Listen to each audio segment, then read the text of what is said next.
recording right now. Hello, Gina. Hello, Dr. Simmons Schneider, I should say. Hello, hello. Welcome to virtual. Thank you. And hello, Anastasia. Hello, Julie. And hi, Gina. I know, we're so excited to be Where here. did? Uh-oh. Uh-oh. We lost Gina. We lost Gina.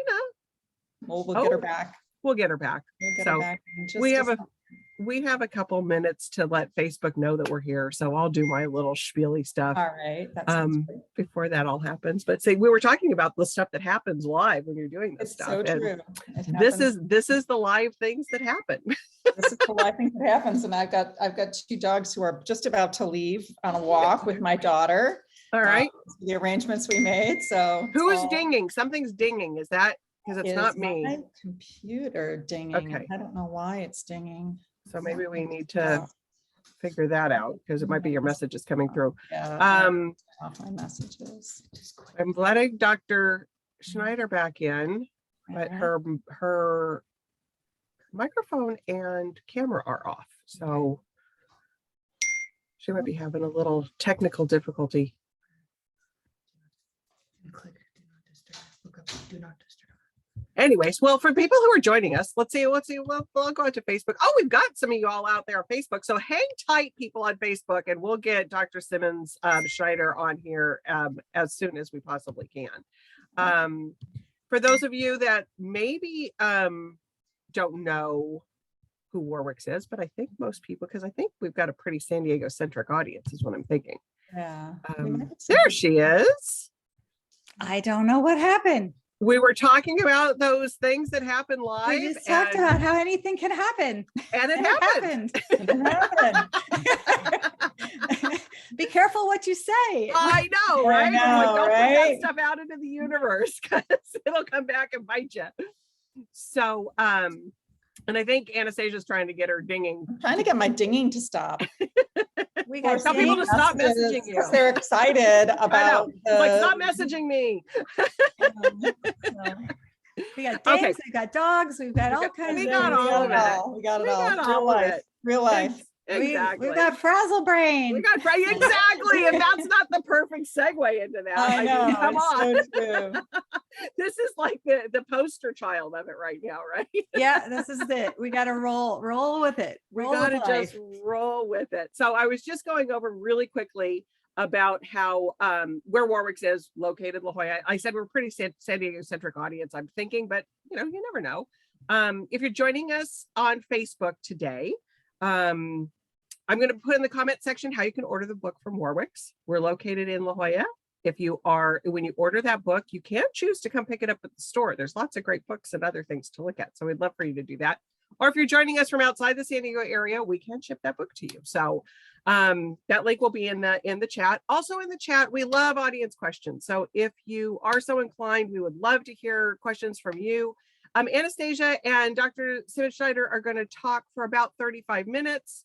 It's going to be a great conversation. So go ahead and pop those in anytime you want, and I will bring those into the conversation to them after they're done with their conversation. So with that, I am going to introduce these two lovely ladies, and then I'm going away. So Dr. Gina Simmons Schneider is a licensed psychotherapist, award-winning blogger, certified coach, and corporate trainer.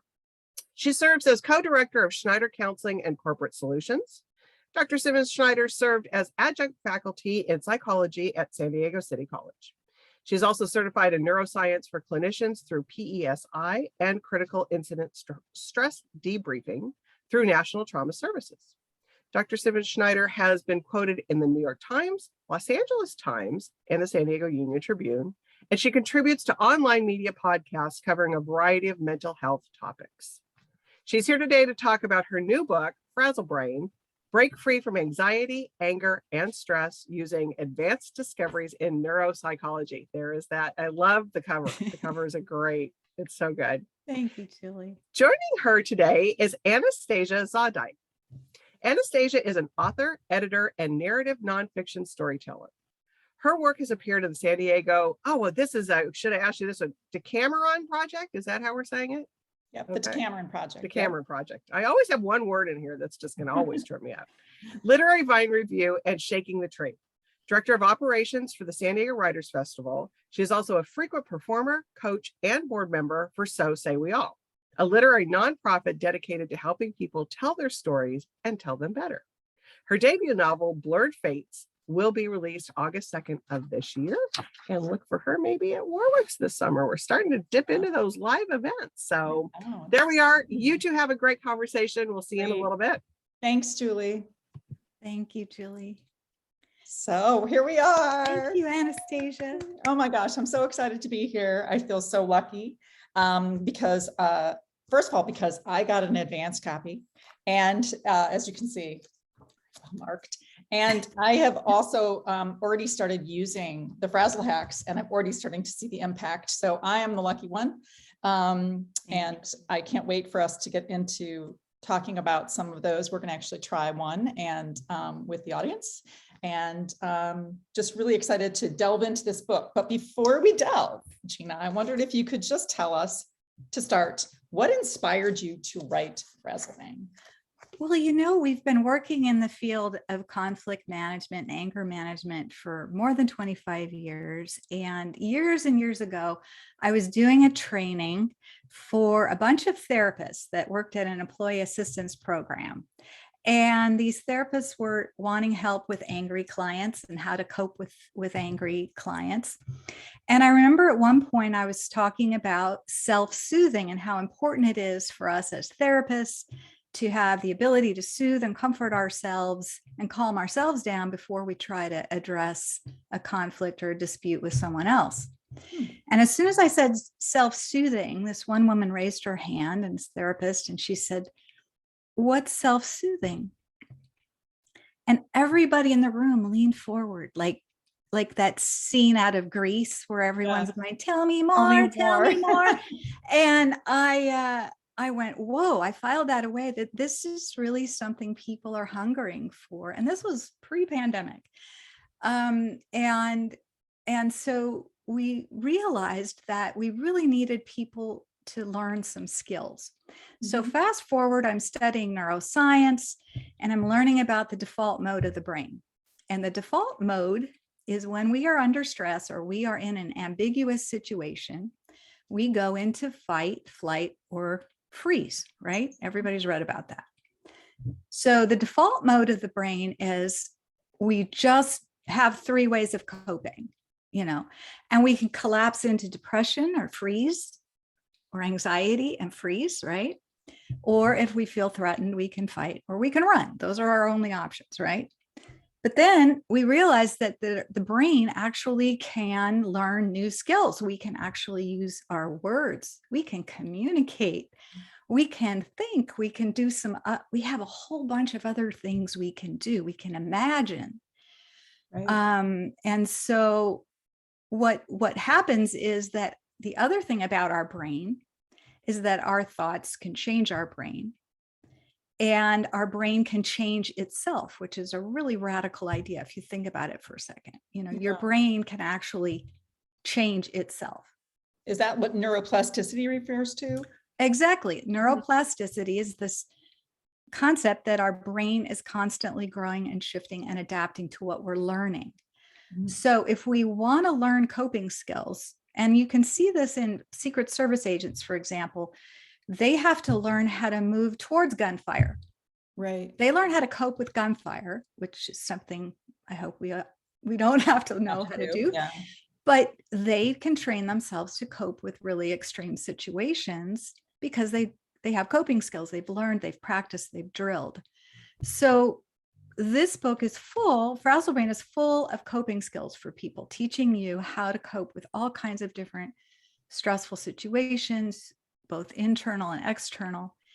And that's really why I wrote it too, because in our work with corporations, we're working with executive coaches and our executives, and we coach them on how to manage conflicts in the workplace.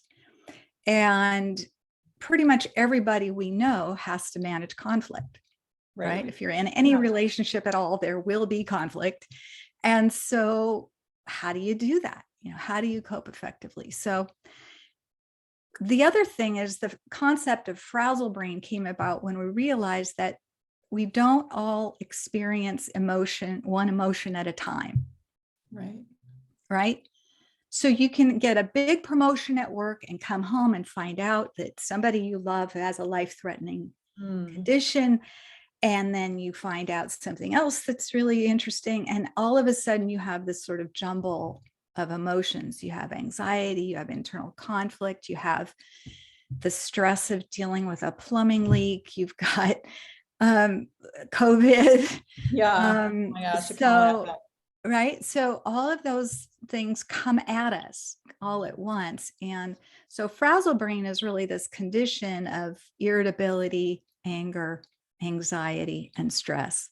And it fogs our concentration, makes us feel kind of overwhelmed. And so I felt like there had to be a book about it. Well, so one of the things that I love about this book, and it's structured with these like kind of 3 different sections. And as you're reading it, it almost soothes you as you read it. I don't know if that makes sense to you, or if but that was intentional, but that was the impact. It was intentional. Yeah. So when I first started, there's a certain amount of repetition in the sense of like, almost like that kind of like yoga meditative repetition. So certain phrases that keep coming in. So it starts to, your mind starts to get patterned on how it's going to work, and you lead people in. So how did you come up with that structure of the book? Well, I realize neuropsychology is so exciting right now because we can look at the brain with fMRI, in real time. We can see how the brain is reacting to different emotional situations. So we've learned that's a functional MRI, and you're hooked up to this machine that's measuring the magnetic resonance, but while you're doing tasks, so it kind of measures the brain in action, so to speak. Well, and you love the neuroscience because you studied yourself in college, so you worked total nerd too. So she nerds out with me on the neuroscience. We don't overburden you with it though in the no. Just a taste. Don't be afraid of that. But what's interesting about neuropsychology is we learn that if our behaviors, our thoughts, and our experiences shape our brain, and we can intentionally do something about it. So I realized that if I broke up the book into these 3 sections, which are focused thoughts, intentional behaviors, and healing experiences, that you could start right away with shifting your thinking so that you move your mind in the direction you want your feelings to go. Right. And that if you can make that intentional thought, that focused thought, you can immediately shift your brain chemistry. It's really fast. People think I need years of therapy to do this. You don't need years of therapy. You need just focused thoughts on the right kind of thoughts that are going to allow your mind to be more flexible and more healthy. So we've got that, and then we've got the specific intentional behaviors you can do, and we know through action we can change our brain chemistry. And then healing experiences. There are certain things, for example, traumatic events that happen to us, really serious traumatic events, really aren't healed by words and behaviors so much as we really need healing experiences. We need the overlay of new experience, because certain parts of the amygdala and the hippocampus need these new experiences to heal. So that's why I have the healing experiences section. Healing experiences such as awe and wonder, opening ourselves up to feeling a sense of awe at a beautiful waterfall, or an amazing sunset, or an accomplishment by an outstanding athlete or musician. So things that inspire us with awe actually have a healing effect on the brain. So there are a few examples of other kinds of healing experiences as well. So one of the big concepts in the first section, focused thoughts, is about, you mentioned it earlier, about the fact that we as humans, and I know this is one of the things that sets us apart from every other animal or species, is the idea that we can imagine, we can see a future. And I know that that's one of the tools, or one of the focused thoughts that you use, is this idea of compelling fantasy, or using your imagination to help with self-soothing. So can you explain that a little bit, just to touch on it so that people know what they're in for? Right. The compelling fantasy is a really simple idea. It's anything you think about that makes you feel good. That's the first rule. It has to make you feel kind of good to think about it. Second, it has no hostile motive.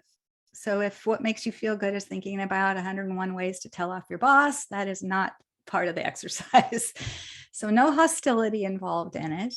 And it is something compelling in that when you think about it, it inspires a lot of details.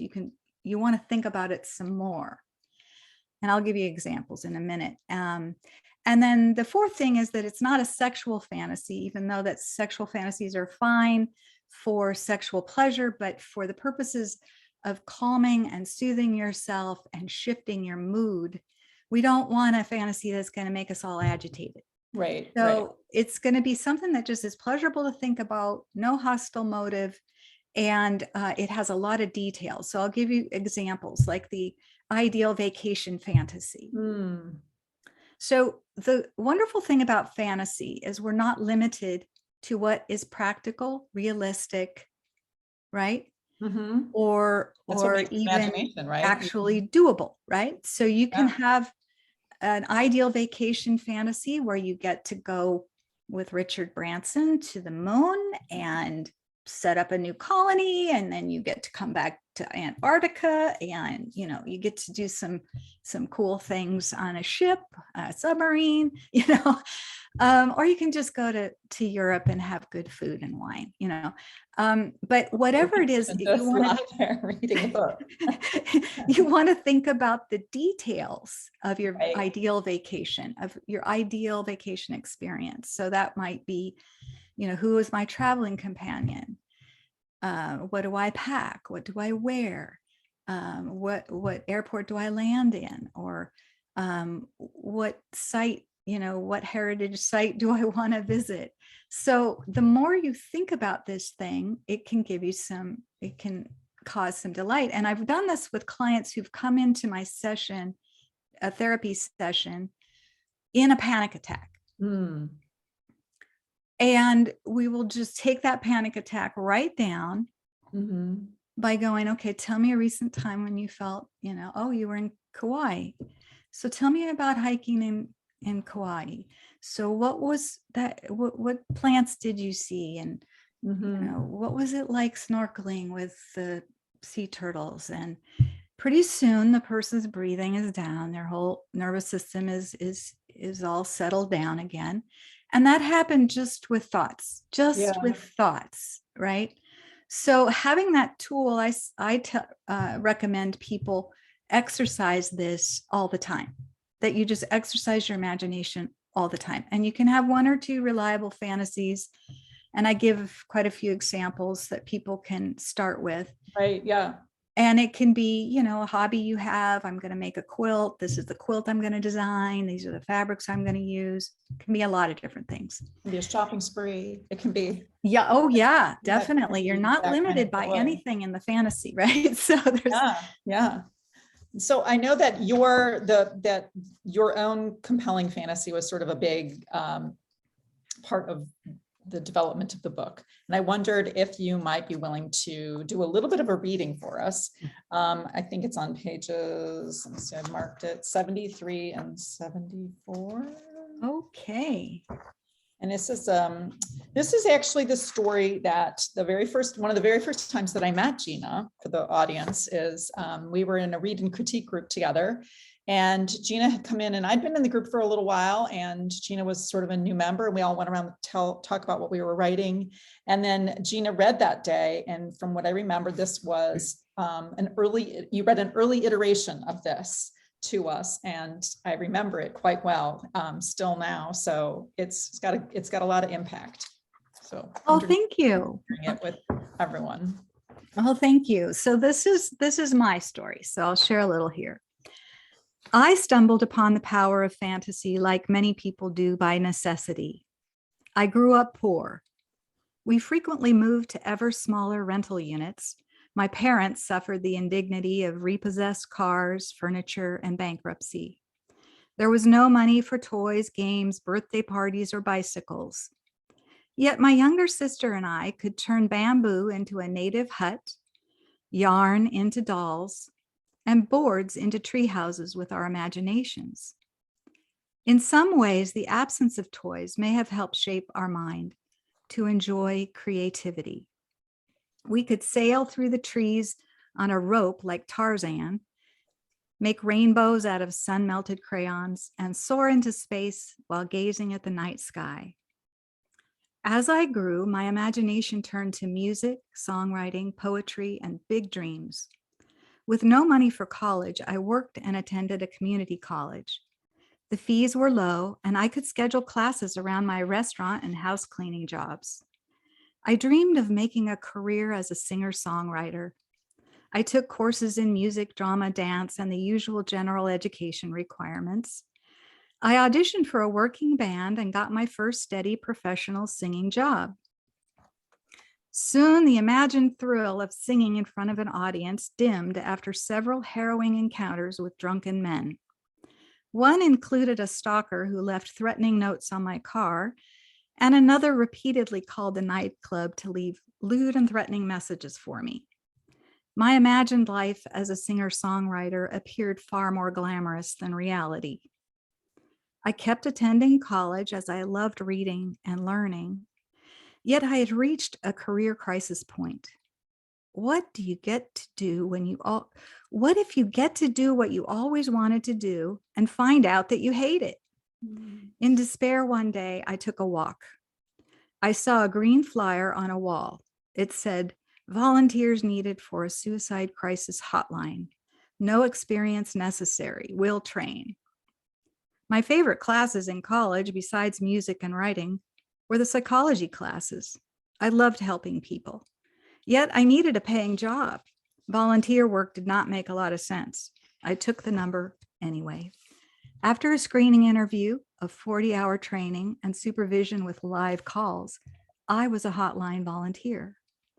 For more than a year, I worked every Sunday helping people in suicidal despair and giving low-income families food from our pantry. I even helped rescue a woman from her homicidal husband. I felt happier than I ever had performing music. My hotline experience led to one vivid, compelling fantasy. I saw myself as a psychotherapist working in a red brick building with a courtyard fountain. On the door of my office was a black and white sign displaying my name with a PhD after it. The fantasy seemed so far-fetched, yet so compelling. More details spilled out in daydreams during workday commutes. Somehow I would find a way to get advanced degrees in psychology and become a psychotherapist. The dream of a career helping others kept me going even as I often grew discouraged. Poverty can crush hopes and dreams. Yet that one compelling fantasy propelled me out of poverty and into the professional class. I obtained a Master of Arts and Doctorate in Psychology, completed internships, passed the licensing exam, and opened my private practice. The office I leased provided a convenient location, but no red brick or water fountain. Eventually, the owners remodeled the building. To my great delight and surprise, they added a red brick courtyard with a water fountain.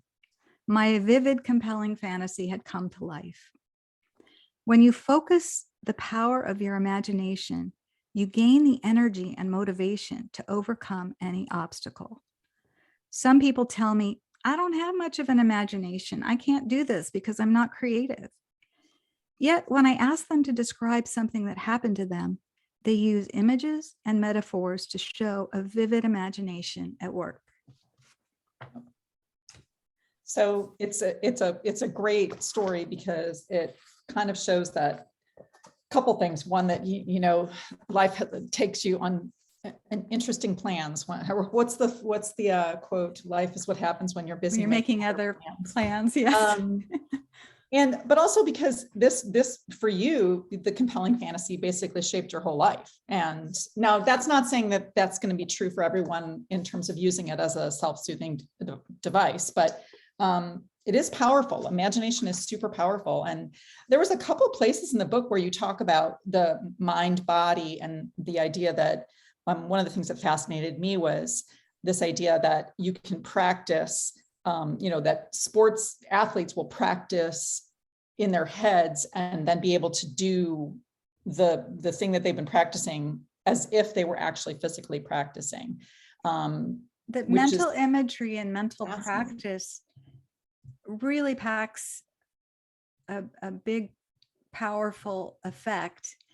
And we tend to think that we just need to do physical practice if you're learning a piece, but they've even done studies where people would mentally practice playing a piece. Novice pianists, who don't know anything about the piano, would learn a little piece, and they found that they could actually, with using only their imagery, that they actually got a lot of the same brain growth that people who were playing it in real life were doing. So after a couple of hours. So it's really powerful what we're thinking about. Yeah. And I hope people take that away from my book, that think about what you're thinking about. Yeah. And is it what you really want? Well, and right now, thinking about like one of the things that you say on the cover is break free from anxiety, anger, and stress. And right now, there's a lot of anger in the world. And one of the things that I found really compelling about the book is this idea of practicing compassion, practicing empathy, and that you can actually create that in yourself for others, but also for yourself.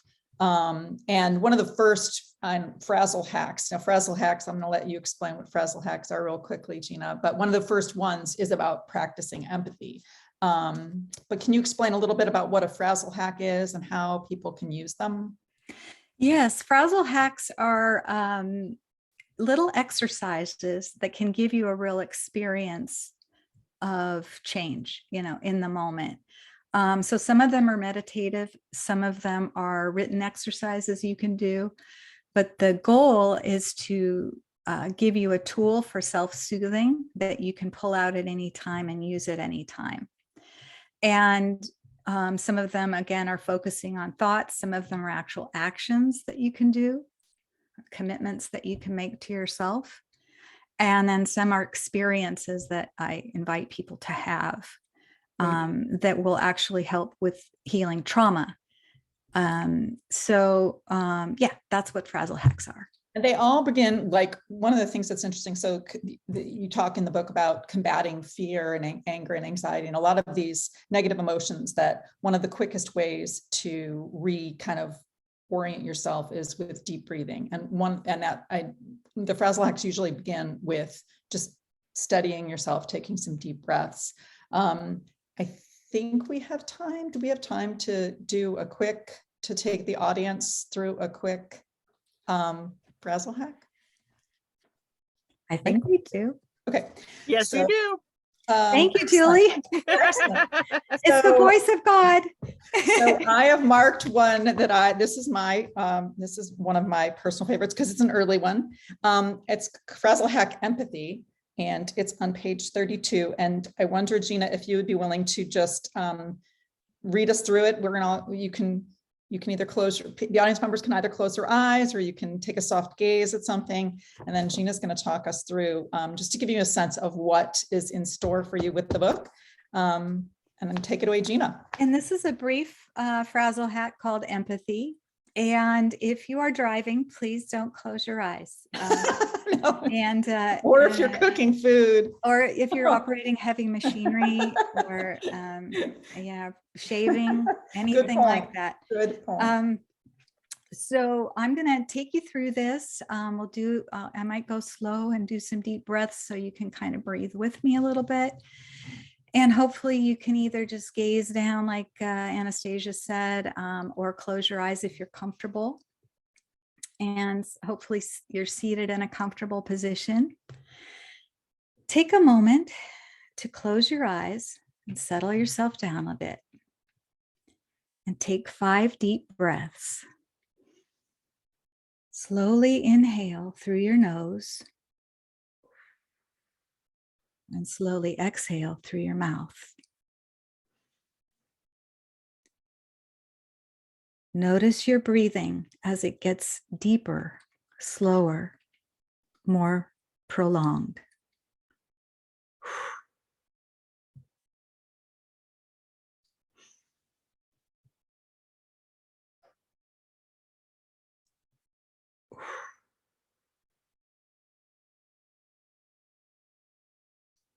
Think about someone you know who may be going through a difficult struggle right now.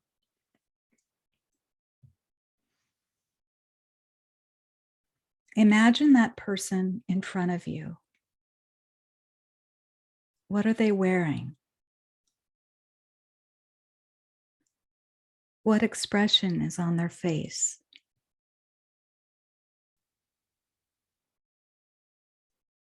Then imagine yourself saying the following to that person.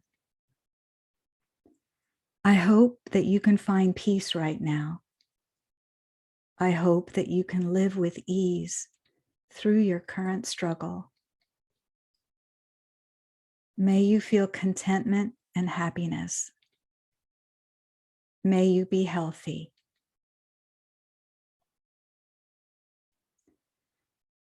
Sit quietly for a few moments and notice what you're feeling. Notice what you feel after imagining compassion for another. Do you feel more relaxed? And later, if you feel like it, write down your impressions and your experience.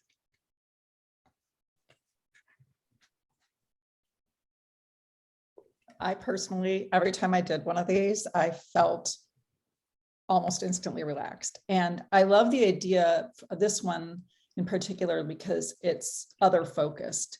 And that's a theme that you actually come back to. I hope that other people had the same experience I just did. It's remarkable, even though I was on Zoom and not sure whether I should close my eyes, I still felt relaxed, which is rather incredible, I think.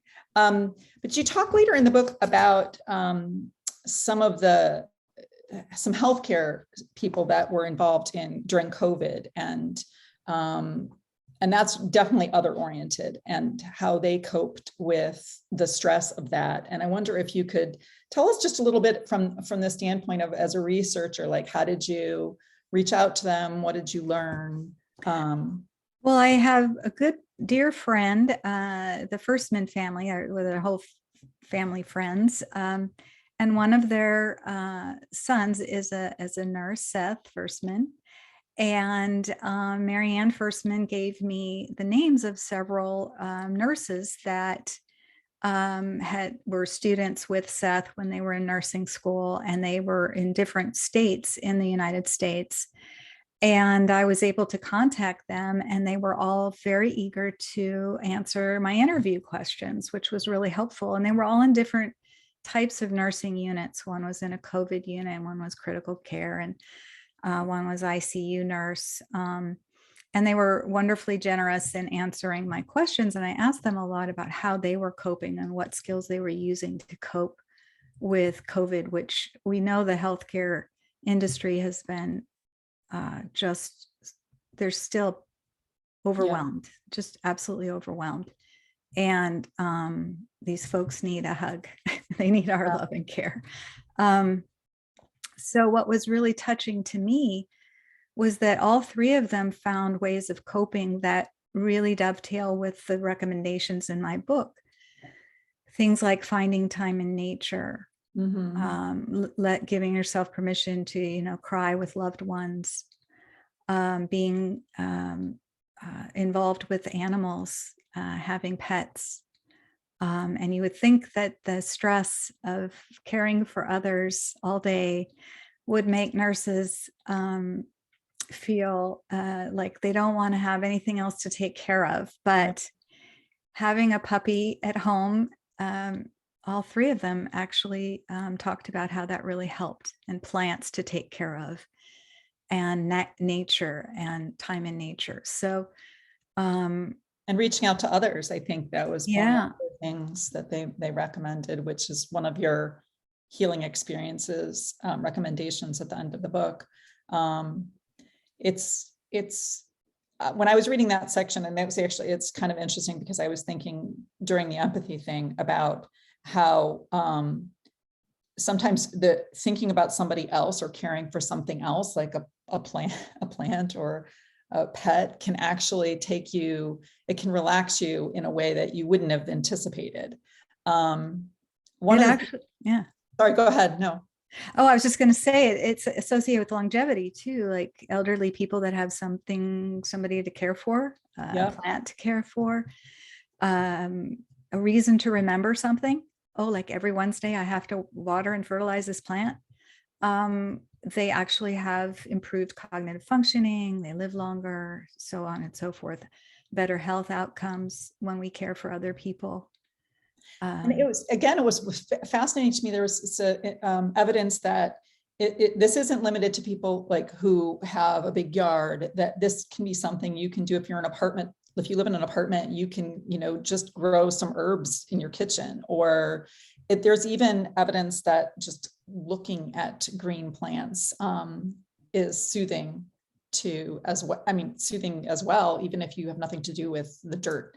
But one of my favorite science things was that that scientists have found there's actually something in soil that like is calming. Microbacterium vaccae. Yeah, if you are in this rich soil that's loamy and has all kinds of micronutrients in it, out in the forest, if you're hiking through any area that has a lot of biodiversity,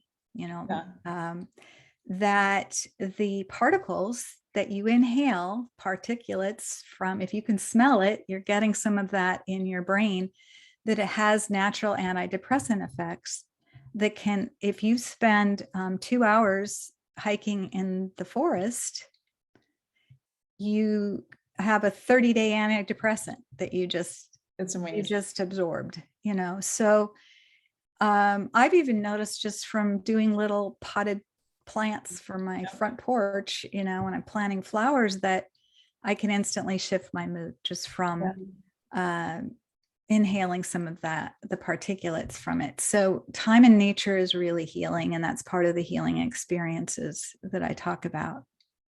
Well, that's one of the things. So I just, there is science in the book. I won't deny it, but the science is not, it shouldn't scare you because it's just sprinkled throughout. And the book is what's great about this book is that it's very, very doable. It's very practical. It leads you in an incredibly easy way so that you don't feel like it felt effortless for me. And there are things, even today, I was walking with my daughter, we were walking to Starbucks, and I was saying oh my gosh, look at, I notice things more. I'm more observant of the little things in life, and I'm calmer, and I'm a type A person, but this book calmed me down. So I want everyone to have that experience. I know we have to go to questions fairly soon. Yes, Julie, or do we have some questions coming in? Is Julie there? Hold on, I'm here. It takes me a minute to get to my, yes, it got no worries. Before we go to the questions, I wanted to read one of my favorite little sections. It's just a paragraph, if you don't mind, Gina. Can I read something? Oh, I'd love to hear you read it. You have a beautiful voice. Okay. So this is in the healing experiences portion, and it's talking about mindfulness. The future we imagine is only a potential that may or may not occur.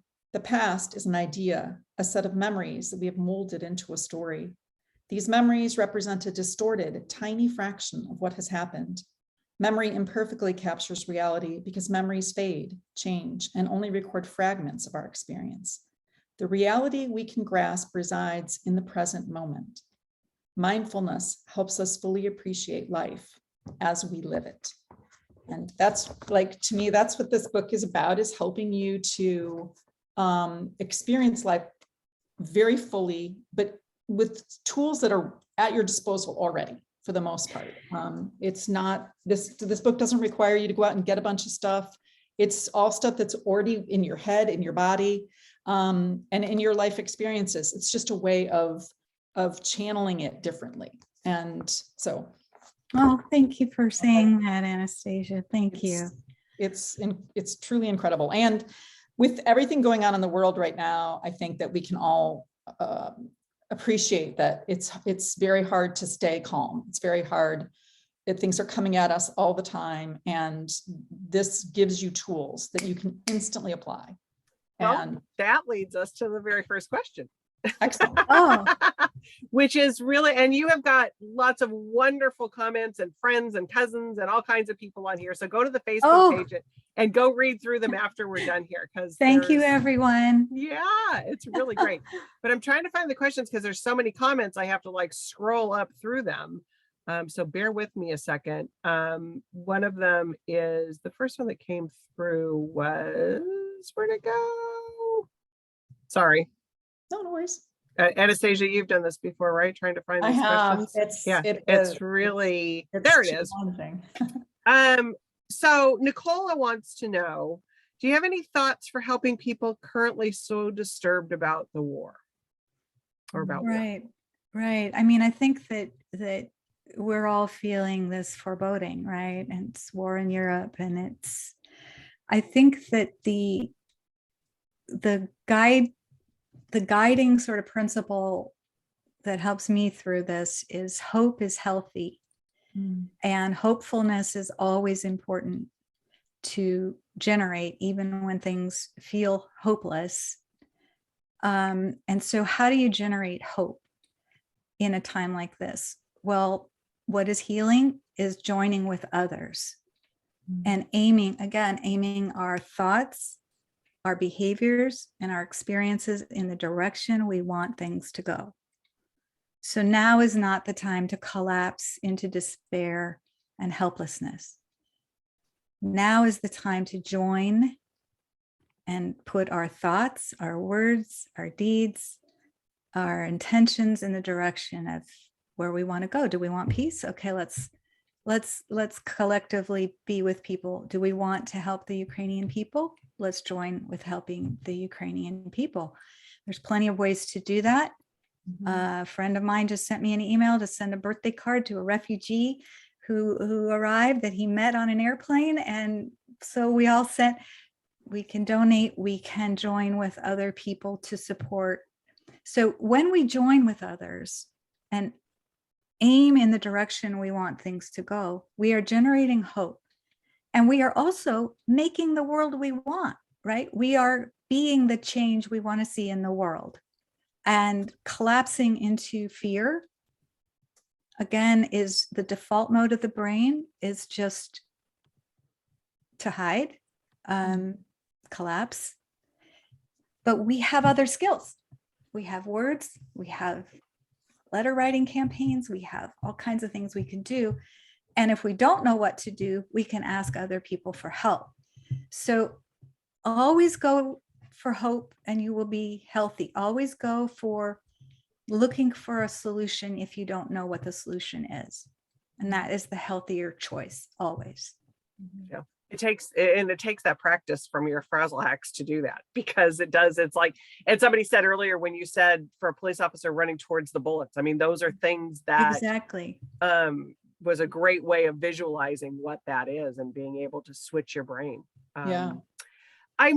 I apologize because I was doing some other things and I'm not sure if you covered this at the very beginning, but some people have joined us later. So we're going to talk a little bit about the title and the word frazzle. So somebody wants to know how you define the word frazzle. and how you came, and I want to know how you came up with that as the title for your book. Well, I kept hearing people say all the time, I'm so frazzled. I'm so frazzled. I mean, that is the word for American life. We're frazzled. We're all frazzled, right? So what is frazzled? Well, if you look it up, I think Merriam-Webster has lovely, definition, and it's basically a sense of urgency and irritability combined with some fatigue. So you're feeling this, I got to do something. I'm tired and I'm mad. I'm irritated. And so it's anxiety, anger, and stress is what it is, right? And so what it does is it clouds our judgment. And we know with studies, certain studies that have come out, that I think this is one of the most amazing things to know, is that if you can increase your sense of well-being just a little bit, that you will literally see more. Your visual field widens. So when we are frazzled, we are just like, so I've seen, you may have done this, where you're looking for your keys and you're in a hurry and you can't find your keys, and then you just calm down for a second and there they are right there, right? So we literally can't see what's in front of us if we're frazzled. So learning how to calm down, learning how to de-stress is really helpful for coping, for actually survival, and being able to see more of what's around us. And so choosing that for your title. Yes. So it's the original title was Heal Your Frazzled Brain. And in my reading critique group with brilliant people like Anastasia, one day Phyllis shortened it. Our friend Phyllis Olin shortened it and said, "How you doing with that frazzle brain?" And I went, "Eureka! That's the title. I've got to call it that. That's so much better than my original title." And from a bookseller's point of view, titles matter and book covers matter. And it's like that catchy thing is awesome. Yeah. And that's, really, and I think, thank you. That's sort of like, for me, like I always think of frazzled as like a rope that's like, how the ends are all like, or a nerve, like, how a nerve cell, like you can almost like see it like, like that vibrating electrical thing, which I think is kind of, and that's why I love this cover. Cause it's like, how do you untangle this? How do you smooth it out? And that's what, that's what I was, talking to my editor and the designers at the publisher. And I said, look, can you do a rope that's shaped like a brain and kind of have this image of being at the end of your rope, feeling frayed and frazzled and tied up in knots, and all of those metaphors that we use to describe feeling, frazzled. And so they sent back all these different prototypes, and it was like, this is it. I love this. And they nailed it. Pleased. Yeah, they nailed it. Okay, Kelly and Marnie, I'm going to kind of combine your questions because they're very similar. So they want to know, do you have a personal favorite frazzle hack or chapter? And if so, why? I'm very excited about the imagination one. Thank you for those questions, Marnie and Kelly. Thank you very much. The imagination chapter was really exciting for me. And the reason is that I have learned that is probably the most important thing. Like when Einstein said imagination is more important than knowledge, I mean, he really nailed it, I think. That what we are imagining, what we are thinking about, changes our brain chemistry, changes our body chemistry. So stop saying things like, I'm sick and tired. I'm fed up. I'm at the end of my rope. Stop that. Stop it. Just instead go, what do I want to feel and what do I want to be thinking about right now? And where do I want to take this next moment? Because as soon as you can make that decision and then visualize it, your body chemistry changes. It's just like thinking about eating a lemon. We could all start thinking about eating a lemon, and it's, and it squirts you in the eye and it stings, and then we could start thinking about what, and immediately our mouths are watering and we've got all these instant changes and there is no lemon in the room, right? it's just our imagination changing our physiology. So there are so many exciting studies in the imagination chapter that really, really made me work with my own brain on what am I dwelling on and why, and being very, very much more intentional about it. What are the images that I want put into my brain? So it's changed everything about what I'm watching on television, what I will, permit myself to look at. I was just gonna say, you don't scroll through Twitter very often then, right? I have a lot of writer friends on Twitter, and the writing community is lovely. It's fantastic. It's all the other They stuff. are All lovely, the other stuff. but there are certain groups I stay away from on Twitter. Yes. It's like, I call it the cesspool sometimes. It's like, oh my goodness, jumping in there is just like so toxic. I like crazy. creatives. But when you're doing it, Julie, like you can actually feel yourself tensing up, right? Oh, like Yeah. I and your get shoulders so, can and all I'm punch, and doing you're is, like, and you and can all I'm feel doing yourself, is reading stupid. And I'm Right. like, what? right? Yeah, Right? it's nuts. And so like if you can just put it down and then breathe and then do a frazzle, like literally like remind yourself, this is within my control. And Yes. that's what's fascinating too, to think about the fact that there's real science behind it. Right. Like for me, it's sort of like, I know this is it's a weird analogy, but it's like grammar when you know something's wrong, but then you learn the grammar rule for it and you know why it's wrong. Right. No, That's sort of like exactly. with this book is like the science part of it is just explaining why that is. But it's stuff that we've experienced and you experience it. And then and even if you think about it, like I'm like this, and then I kind of like, and then if And you it seems like it should be super intuitive. Like I should put this down, but you don't. You just you just keep sucked into it, which leads me to a great question from Gary, which kind of has a little bit to do with the book in that. So Gary wants to know, what would you say to someone who wants or needs to read this book, but feel it might be too clinical or complicated for them? Thank you for that question, Gary. One of the reasons I wrote this book is because I'm in the business of recommending books to clients all the time. And I recommended a lot of anxiety and stress books to clients.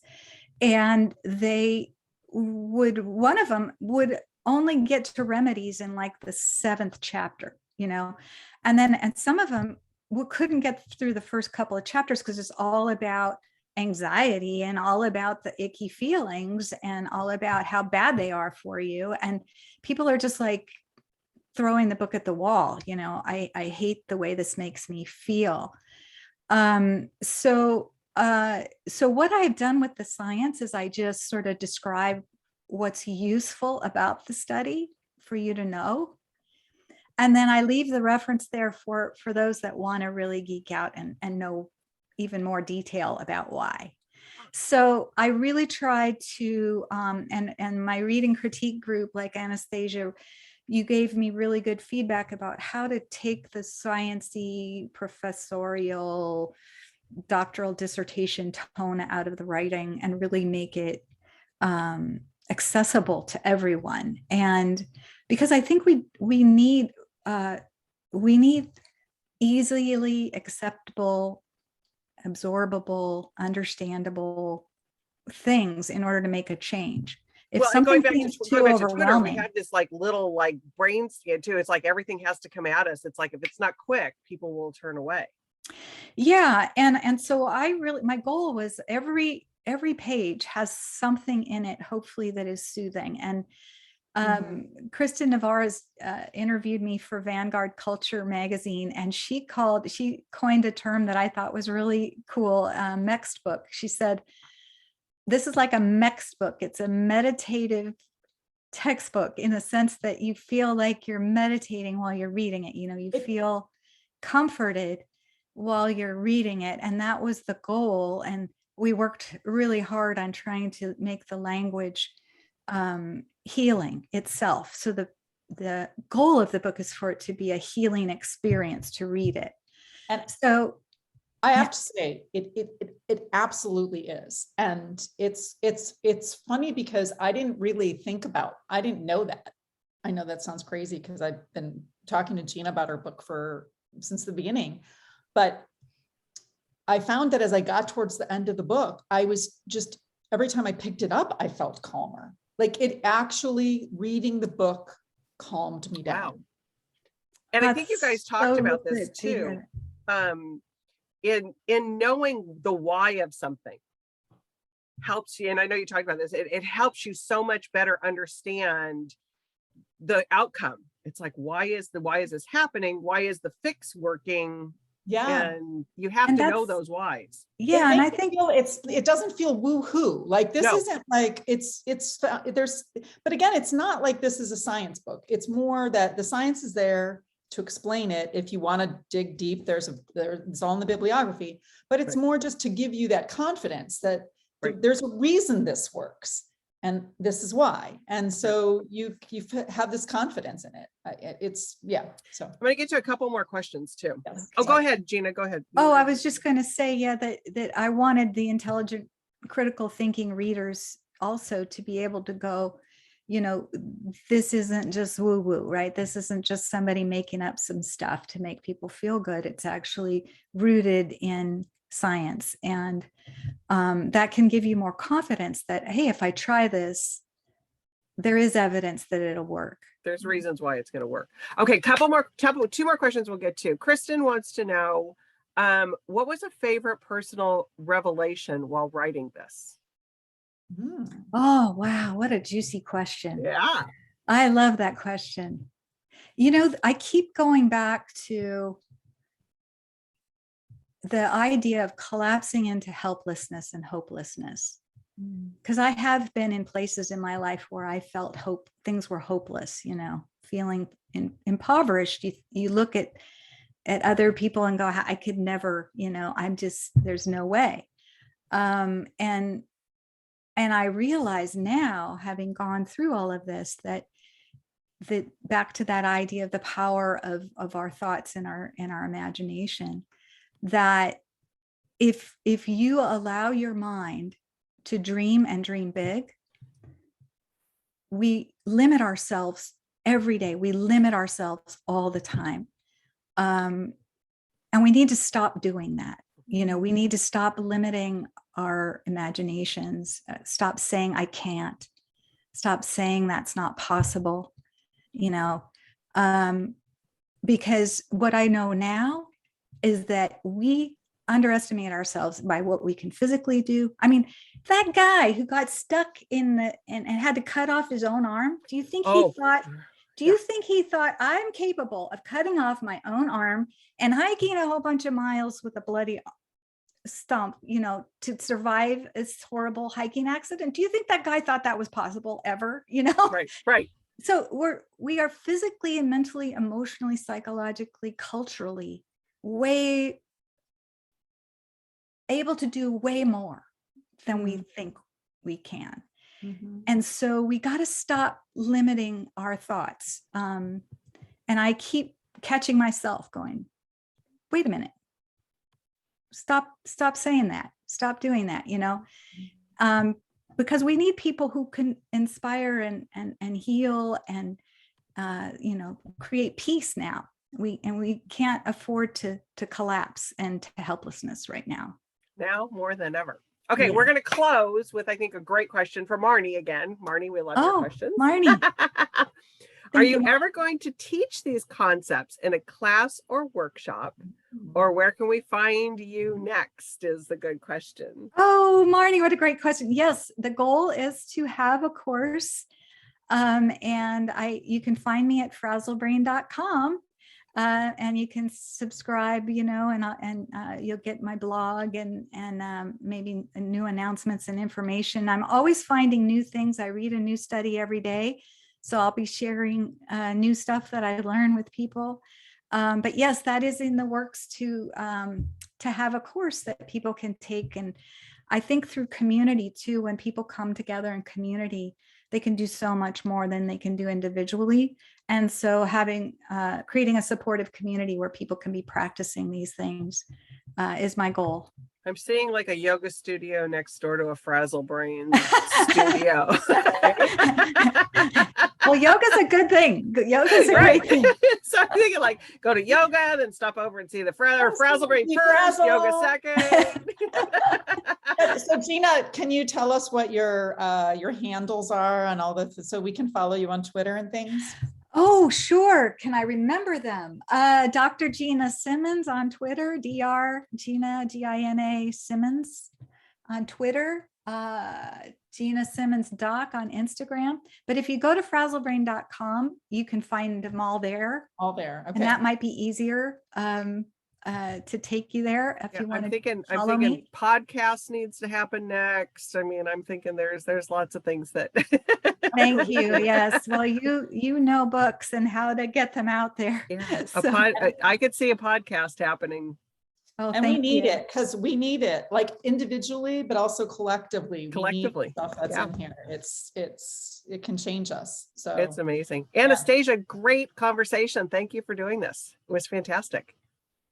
Thank you so much, Anastasia, and thank you, Julie, for everything. And thank you, Anastasia Warwick. froze. I think Anastasia froze up there. So Oh, yep, we got it. We she it's like, froze whoops. with a beautiful expression. A really good one. I mean, half the looks time my awesome. freeze faces are just like horrific. So thank you everybody for staying Thank with us you. and joining this conversation. It was a fantastic conversation. Like I said, Gina, you've got some great comments in there. So if you want to feel good, go read some of those great comments in there. So Thank you so much.